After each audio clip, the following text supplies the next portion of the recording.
Pay my wages! Pay my wages! Workers at Shengdi Optoelectronics in Wuzhen, Tongxiang City, Zhejiang Province are shouting in unison. On strike, on strike. Suining Shangda Electronics is on strike, see? The social crisis in China is worsening, with protests erupting across the country.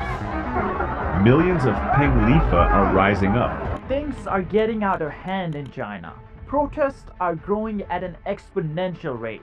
Right now, people are protesting about losing their jobs and not getting paid for work they have already done. But the way CCP is responding to these protests, it's not gonna turn out good. They're deleting posts, suppressing comments, and worse yet, they're kidnapping people from the street, as you can see from your screen. Pretty soon, these protests will go from being about the economy to being about the CCP. Chinese citizens will realize that they are struggling because of decisions of one person, Xi Jinping. 3 years ago, they were chanting against him, and now they may march against him.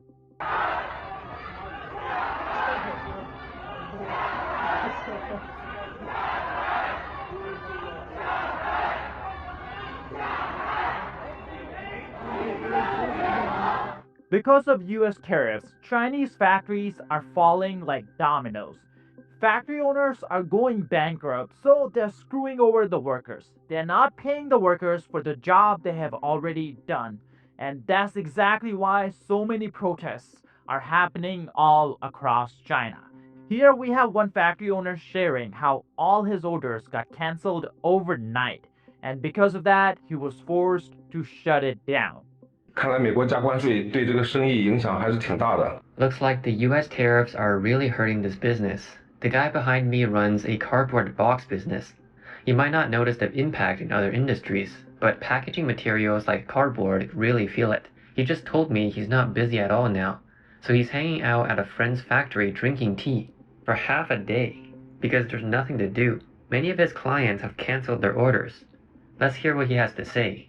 Seems like you're really feeling the impact here. Yeah, it's had a huge effect. Are most of your clients in the lighting business? Yeah, that's right. Most of them are in lighting, a big majority. So the lighting industry gets hit hard when they deal with the US market. Exactly, I would say around 80% are affected. If you only look at the companies making finished products, you might not notice the impact as much. But for you, you're making materials, cardboard boxes and foam, so it really shows. Right, exactly. And those old orders, some of them were just cancelled? Most of the older orders were cancelled. And for the ones we already made, most clients told us not to deliver them. They won't even accept the delivery? That shows how thin the profits must be in the lighting business. The profit margin is probably already cut to the bone. And in the US, there's not much room for markups either. Other industries, even with tariffs, customers still place orders. But with lighting, no tech content, so it's really tough. Yeah, the barrier to entry is low. It's pretty basic stuff, not much technology involved. Right. Without any tech advantage or technical barrier, you have no room to negotiate prices. So once tariffs hit, the business disappears. It's the same for industries like shoes and clothing. They don't have pricing power. Even when they reach the US, they still sell cheap. That's why we need to improve our tech skills. So even if they add tariffs, they can't replace us. Now, this story is a perfect microcosm of the larger issues China is facing.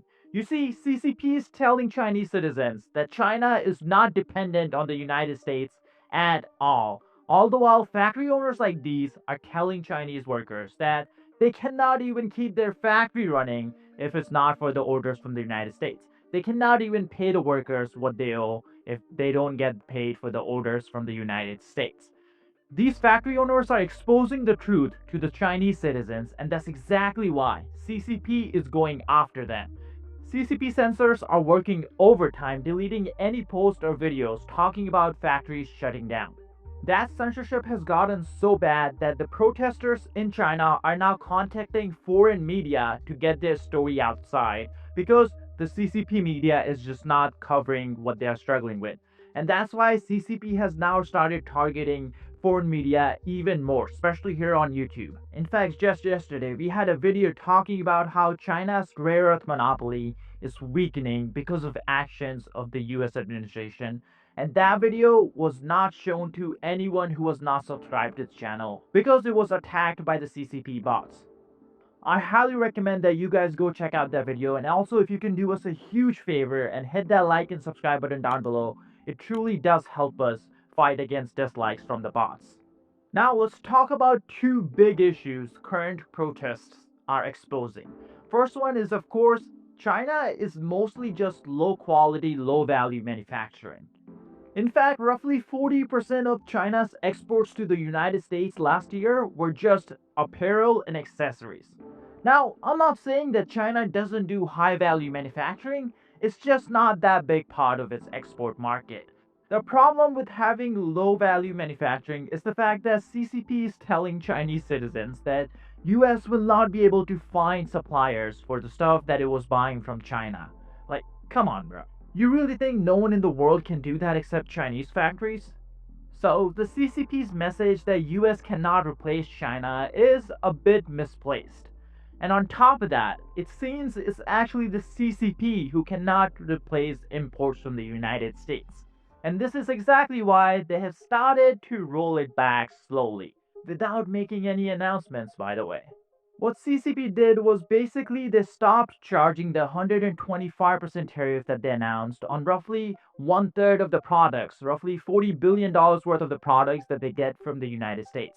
These includes airplane parts, these includes semiconductors, and these includes ethanol. All the stuff that apparently CCP could not find anywhere else. Now, they didn't make any announcement because they did not want to lose face in front of the Chinese citizens. They wanted to seem like the strong guy. They wanted to seem like the country that could stand up to the United States, when in reality, they were doing the exact opposite. That's exactly why CCP got extremely mad when a Chinese business magazine made a report on CCP rolling back tariffs. So what did Xi Jinping do? He forced the website to delete their reporting.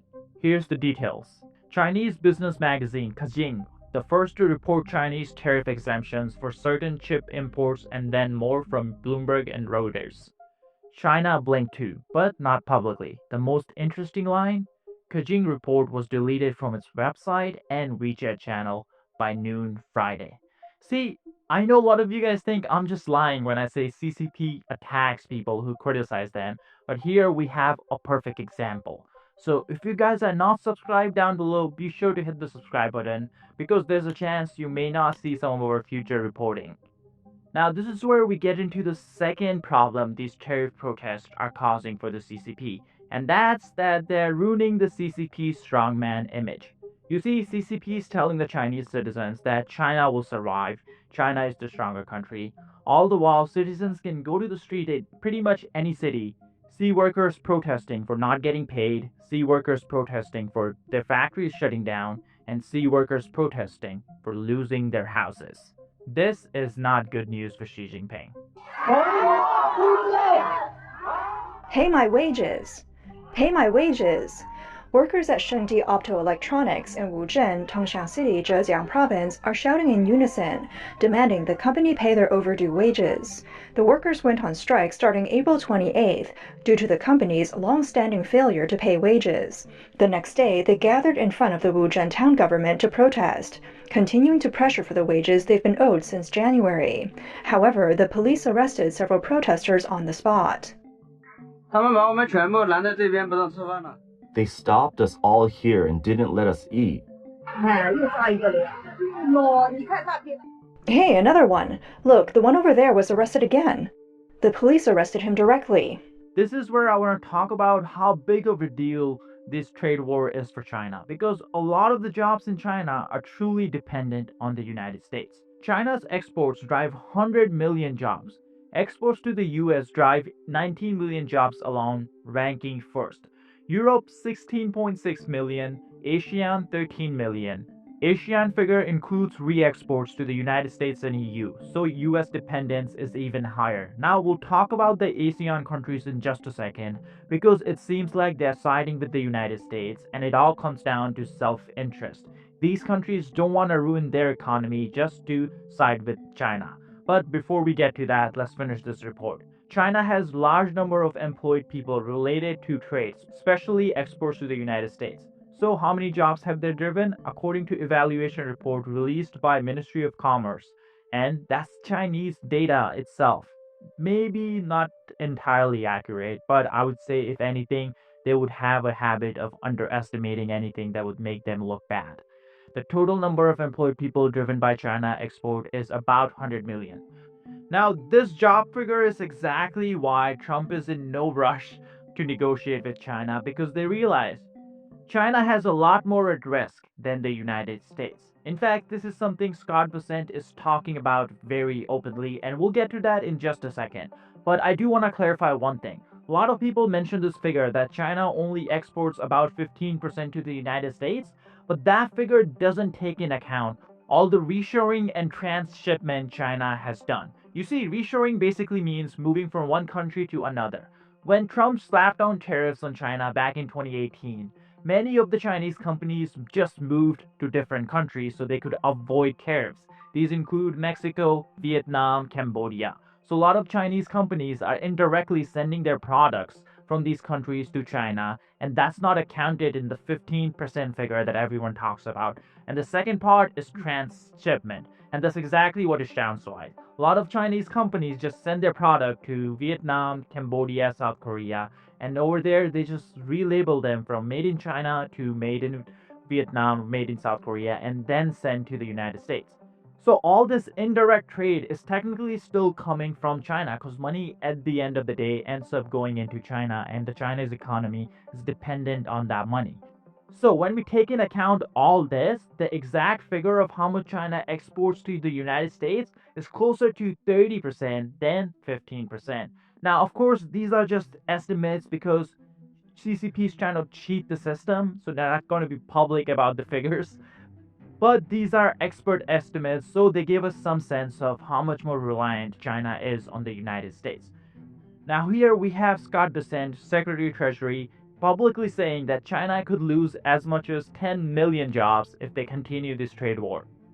That, over time we will see that the Chinese tariffs are unsustainable for China. I've seen some very large numbers over the past few days that show if these numbers stay on, Chinese could lose 10 million jobs very quickly, and even if there is a drop in the tariffs, that they could lose 5 million jobs. So remember that we are the deficit country.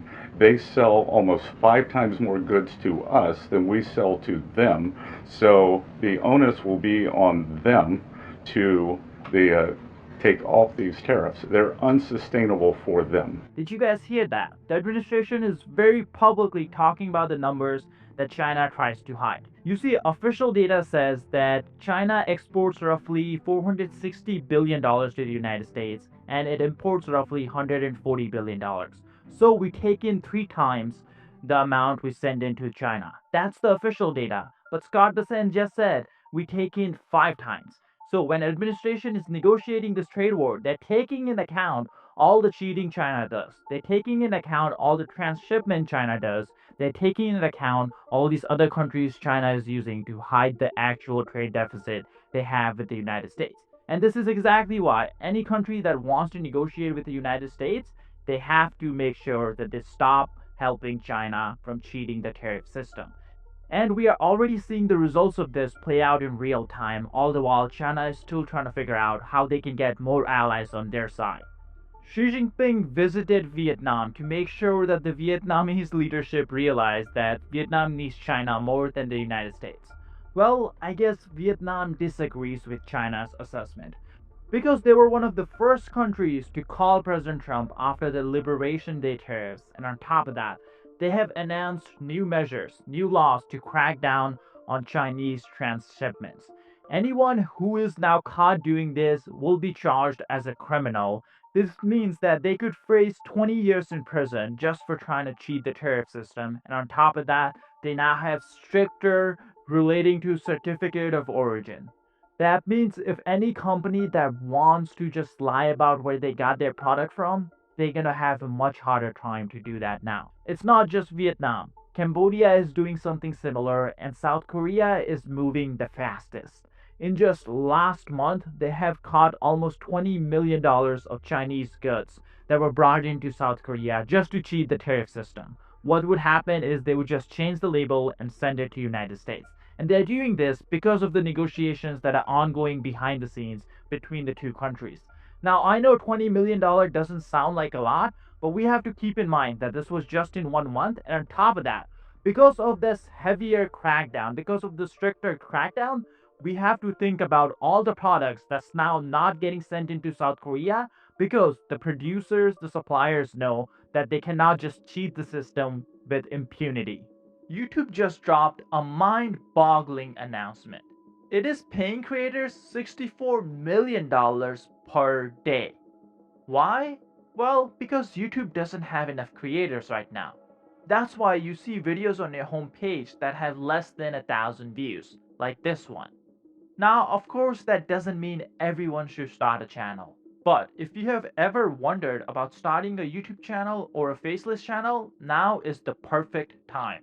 YouTube is paying creators millions every single day, and it's pushing newer and smaller channels now more than ever. But I'm sure you have many questions on how to start and grow a channel. I get these questions in my email all the time from some of you guys. That's why we have decided to put all our YouTube advice into one training bootcamp for completely free. So if you're someone interested in starting your own YouTube channel, you can sign up for this bootcamp by clicking the link in the description or scanning the QR code on your screen. This bootcamp is like a Zoom call, so it is limited to 100 people at a time. So be sure to sign up before it gets full. Now back to the video. So things are happening. This is not going to be like Trump tariffs 1.0 where China just wasted the time during the negotiations and then didn't follow what they agreed to. This time it's going to be much different. And this time Trump knows all the loopholes China used during his first term, and he's doing a preemptive strike even before we start negotiating with China. A lot of the focus in his talk about the trade issue has been on issues like deindustrialization in the United States, the trade imbalance, etc. But I think lurking behind that is the larger issue of what I would call a Trump grand strategy involving China. If you look at what the trade policy is, it's really geared to changing China's behavior, not just on economic matters or on exports, but on things like fentanyl. There's a specific tariff on China because of China's involvement. I would say they're really the senior partner in the fentanyl trade and the effect that it's having on the United States. But if you look at other topics like the Panama Canal, there's been this discussion about the Panama Canal. The focus is on Chinese control and the desire to get rid of Chinese management on both ends of the Panama Canal. I think even when you look at Russia's invasion of Ukraine and the efforts to negotiate a peace deal there, regardless of what one thinks about what the details of what that agreement should be, clearly this is part of a Trump effort to, in a sense, move Russia away from China, further isolating China globally. So I think this is a full-on press with China. We're at a waiting game right now. China's saying they're not going to negotiate. Trump doesn't indicate that he's going to weaken any. But I do think time is on the president's side here. Yes, the increase of goods in the United States may go up. There may be some economic disruptions. But the media reports out of China are that tens of thousands of Chinese are losing their jobs because factories are being closed. This is an economy driven primarily by exporting to the United States and exporting to the Western world. If they can't do that very effectively, they're in deep economic trouble. This is where we have to realize that the unemployment numbers are rising in China at a very rapid rate. You see, China is a big country by land and by population. Even a small percentage point move in unemployment means a lot of people, millions, sometimes tens of millions of people, are losing jobs, losing their livelihood. On top of that, one man's spending is another man's income. If I earn good money at my job, I go out, I spend on movies, I spend on restaurants. That means someone else is also earning because I have a job. When I lose a job, those other people are struggling too. Their businesses slow down because I'm not spending money. Now multiply that by tens of millions of people across China who are losing their jobs, and you can see why this is a very dangerous situation for the CCP. Because back in 1989, the protest started because of economic hardships. And we all know what CCP did. But after that, they had a secret deal with the Chinese public. They would provide the Chinese public with income growth and economic growth, and in return, Chinese public would put up with all the authoritarian policies that the CCP has. But if CCP cannot deliver the promises that it made, maybe Chinese citizens will start questioning their side of the deal too. And this is exactly why Xi Jinping is cracking down on any possible dissent within his party. This is why he removed the number 2 guy in PLA, the People's Liberation Army. He doesn't want anyone that he thinks could be unloyal to him because this is a perfect time for them to make a move and get more power. And guess what? It's not the CCP who's making the move, it's the CIA. CIA knows that chaos presents opportunities, and that's why they are now promoting Mandarin ads in China saying that, hey, if you want a better life, maybe you can work with us, help us learn more about the Chinese government, and you'll have a better life here in the United States. Here are the 2 ads that CIA published. 俗话说筑梦人生，可惜 As the saying goes, life is but a dream. Sadly, I am only dreaming for others. In this dream, I can't choose the ending. My fate is always in someone else's hands. I've worked hard my whole life, but others always take the credit.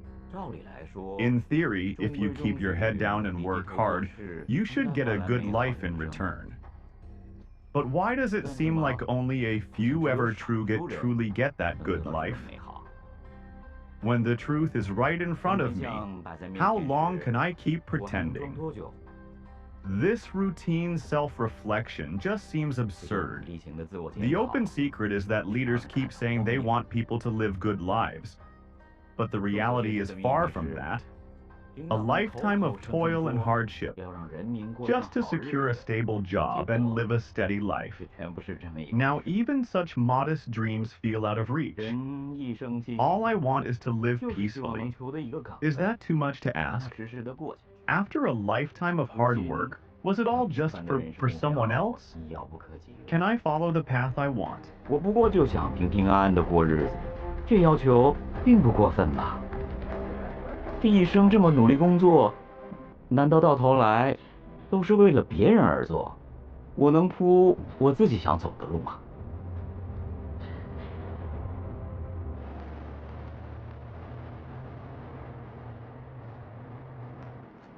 从小到大。 Since childhood, the party taught us that if we work hard and obey, the future would be bright on the path they laid out. The sky that should be shared by all now belongs to only a few. So I must carve out my own path. Whether I act or not, the answer will still be judged. I can't just stand still anymore. I refuse to lie flat. Taking that first step is the hardest. It's time I reclaimed my own 第 dream. 一步才是最艰难的，是时候构筑我自己的梦想了。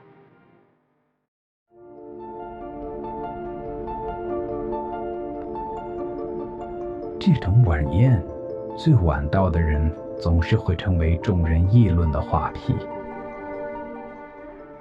At banquets like these, the last to arrive always becomes the topic of conversation. I'm not someone who is timid or afraid of trouble, but I gradually feel the whispers among the crowd.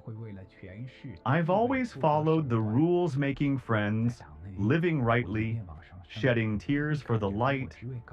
I've never resorted to unscrupulous means for status.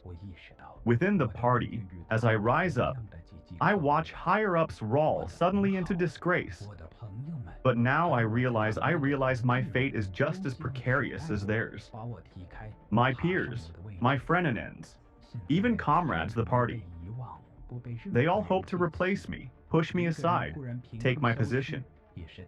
It's so easy now to be forgotten, remembered by no one. Someone suddenly vanishing into thin air is all too common. What I fear most is that my family's fate is tightly tied to my future. I must prepare a way out. We toast each other with fine wine, celebrating our futures. But behind their backs lie hidden daggers. I don't know if they had foreseen all of this if it was planned ahead. I did nothing wrong. I can't keep living in fear. I only want to serve my country and care for my family. If something happens to me, I must find someone who can care for them. Their fate must not be controlled by others. Sooner or later, the whispering around me will grow louder, and distant shadows will begin to draw near. But maybe there's another way. My goal hasn't changed, only my method. Whatever my future holds, my family will still enjoy a good life. 我的未来将会是什么？我家人还是会享受一个美好的生活。